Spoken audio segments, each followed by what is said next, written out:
Hello and welcome back to another episode of the best and worst Sinister 6 boss fights in Spider-Man games. In this video, we're going to focus our attention on Vulture. Although the Vulture persona has been carried by several villains throughout the years, Insomniac will showcase the original OG, or Old Bird, Adrian Toomes in their upcoming title, Marvel's Spider-Man. As a member of the original Sinister 6 and an extremely popular Spidey villain, it only would make sense for Insomniac to include Toomes in their version of the Sinister 6. Interestingly enough, both Insomniac and Marvel Studios were developing their own variations of the character simultaneously, both during the productions of Marvel's Spider-Man and the MCU's Spider-Man Homecoming. And I'm excited to see how different or similar these two characters will be portrayed come September 7th. The Vulture presents an interesting and unique problem for our web-slinging friend, since unlike many other Spider-Man villains, he can fly, giving him an obvious advantage. Well, usually that is, unless of course Spider-Man isn't restricted by silly things like webs sticking to buildings, such as in Treyarch's movie tie-in, Spider-Man the Movie game. The boss battle featuring Vulture in this game has Spider-Man web-slinging freely over New York City while chasing the Vulture. As the game's web-swinging mechanic was as simple as holding the swing button and directing Spidey with the left analog stick, players simply had to tail Vulture until he unsuccessfully tried to hinder your progress by firing his infamous metal feathers at billboards and water towers. It can be assumed the inclusion of these two events were designed to create a sense of urgency and raise the battle stakes. However, since the New York streets were completely inaccessible to players, we're left more annoyed at having to deal with these things than anything else. There was no real sense of immediate danger to Spider-Man or the citizens of New York. Wait, were there even citizens down there, or just the endless reel of cars? Anyway, once players stopped Vulture's attempt at, slowing you down, I guess, it's back to following. And I say following because at no point does this feel like an actual chase, but it's back to following Vulture until you reach the final destination of the battle, in which Spider-Man and Vulture circle one another as players fire webs at Vulture until he is forced to land. Again, due to the fact that Spider-Man can indiscriminately swing through the city, there's not much challenge to this battle. Once Vulture lands, players have the opportunity to unleash all Spidey hell in old Toomes until the fight is over. In truth, the concept of this battle was fair, however due to hardware and game mechanic constraints, this fight probably should have stayed on the ground. The next time we squared off against the green bird of prey was in Web of Shadows. In this title, players fight the Vulture twice. However, since the only difference between the two altercations were the henchmen and the fact that Vulture became symbified or symbioted, that he was taken over by Venom, there really wasn't much difference between the two battles. The greatest change in this battle in comparison to the previous one, however, was the fighting mechanic that allowed Spider-Man to face off against airborne opponents like Vulture without completely sacrificing a sense of reality. For everything Web of Shadows lacked in terms of a well-written, if not somewhat compelling story, good voice acting and good presentation, good frame rate, and pretty much everything else that's vital to make it a great game, web slinging in combat felt great, especially for this generation. Since webs in this title actually had to stick to buildings, the developers had to create a new way for Spider-Man to battle his foes. In addition to ground combat and fighting on the sides of buildings, Web of Shadows allowed players to battle enemies in the air by web striking, which is a fancy term for zipping to enemies, and then attacking them with a reasonably robust set of aerial combat moves. The Web of Shadows battle begins on a rooftop in which Vulture fires his metal feathers at Spider-Man. Players can either dodge or use web shields to defend themselves. With the use of Spidey's aerial combat, players battle Vulture until he calls for reinforcements, a group of agents atop gliders in the first battle and winged symbiotes in the second, which serve as launching platforms to web zip toward Vulture and continue the battle. Unfortunately, the second battle against Vulture did not change or vary in any way, and what began as an exciting fight devolved into the repetition of zip zip zip, reach Vulture, and smash the attack button. Despite the repetitious nature of both boss battles against the Vulture, this was a vast improvement over our previous encounter with Vulture, and in truth, it would be nice to see some of those gameplay mechanics make their way into Insomniac's future titles for Spider-Man. The last and perhaps most interesting bout against Toomes is in Shattered Dimensions. The Spider-Man Noir universe is one of the most stimulating and diverse takes on the wall crawler.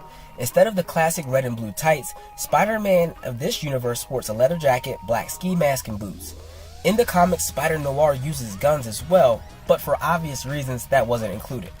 Following the overall mood of Spider-Man Noir, the Vulture battle in Shattered Dimensions is dark, eerie, and much edgier than other iterations of the encounter. Vulture in this universe is depicted as an almost vampiric figure attacking from the shadows and susceptible to bright lights. Unlike other versions of the Vulture, this battle takes place entirely on the ground, as Vulture cannot fly in this universe. Instead, players have a much more traditional encounter with Vulture, dodging his rage attacks and avoiding razor-sharp projectiles. The battle begins in a warehouse before transitioning to the streets of New York City when Vulture leaves Spider-Man on the tracks of an oncoming train. As we saw with the damaged billboards and water towers from the Spider-Man movie game, this interaction feels underdeveloped and the stakes are rather low. After getting to their feet, players have Spider-Man web swing for a few moments before exiting the train tracks and escaping the supposedly imminent and perilous doom that never felt imminent or perilous. From here, players pursue Vulture, who leaps from building to building, dispatching his henchmen along the way. During this chase, players must stop a hostage situation and pound on some thugs before facing off against a supercharged Vulture for the final bout, because what goes together better than fire, feathers, and Molotov cocktails? Despite this encounter's peculiar nature, of all the Vulture encounters of any game, I believe this one flies higher than the others. Okay, corny pun aside, the Shattered Dimensions battle against Vulture is superior because it isn't afraid to deviate from what's expected, and it truly embraces what makes Spider-Man noir, well, noir. Now we come to the part of the video where we explore my ideas for a boss encounter with the Vulture within the context of Marvel's Spider-Man by Insomniac. To begin, this battle would take place after the events of the 2018 E3 demo, with the Sinister Six running rampant through New York City. It is important to note that these villains haven't just broken out of wrath and got dressed up in their Sunday's finest.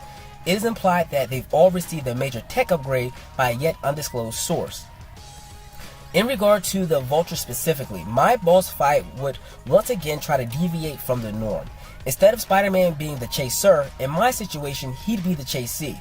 With the Sinister Six and their goons running the city, Spider-Man will be forced underground, attempting to foil the Sinister Six's plans while attacking his enemy slowly and methodically. This mission would take place at night because, hey, everything looks cooler at night. But more specifically because Spidey is moving under the cover of darkness, trying to identify where the Sinister Six and their henchmen are getting their tech. During the mission, the Vulture would discover Spidey and attack. Although we are used to Peter fighting his foes head-on, in this situation he knows he's outmatched and is forced to beat a hasty retreat.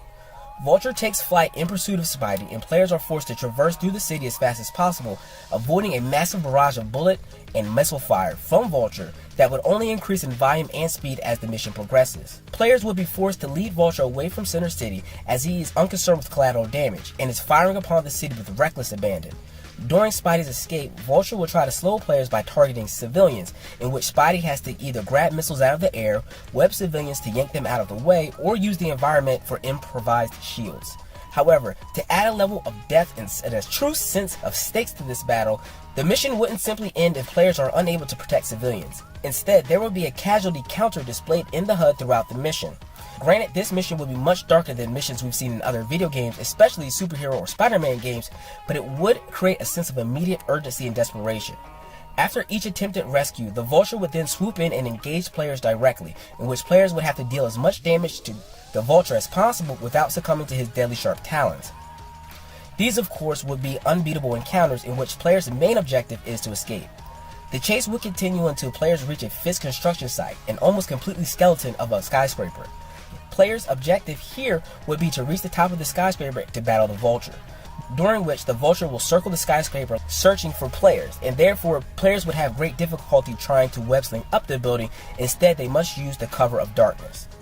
To add a level of difficulty, several police helicopters would converge on the building, shining spotlights on Spider-Man as he climbs the tower, giving players glimpses of the circling Vulture, but also revealing the player's position to the Vulture when in a direct light. Once spotted, the Vulture would fire his signature razor-sharp feathers at players or streak past himself, slashing at Spidey. Additionally, to draw Spider-Man out, Vulture will attack the police helicopters, pulling the pilots or police out of them and dropping them from great heights. Players would have to use the dive bomb mechanic to catch the fallen officers and save them. Once Spidey reaches the top of the tower, the battle would shift once more, in which Spider-Man would need to either create massive spider webs around the top of the tower to catch Vulture, like only a spider can, or sneak behind him, attack him, and drag him down to the rooftop to fight. This cycle would repeat while Vulture grows more and more desperate to defeat Spider-Man and begins firing more and more projectiles at players.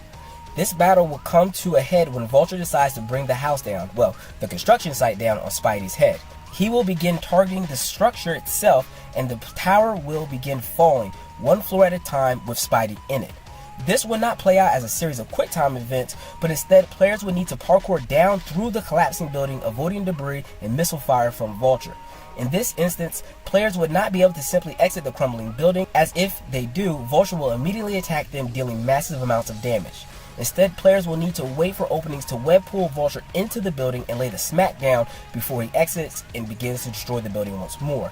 The mission would conclude when players either defeat Vulture or the building reaches a critical point and completely collapses, killing Spider-Man. Once the mission ends, the police would count the number of casualties from the encounter, and this would appear in one of those Daily Bugle in-game magazines. And depending on how players perform, it would shift the city's view of our web-slinging hero. Now, with that being said, that's all I have for this video. Let me know what your favorite Vulture encounters were in the past, and what do you think about my rendition of this battle.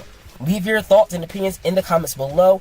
Do me a favor, stay tuned for Electro coming soon, but you won't know when it's up unless you subscribe to the channel and hit that notification bell. Until next time, remember, do good works for other people. That's what makes us really amazing Spider-Man fans. Peace out.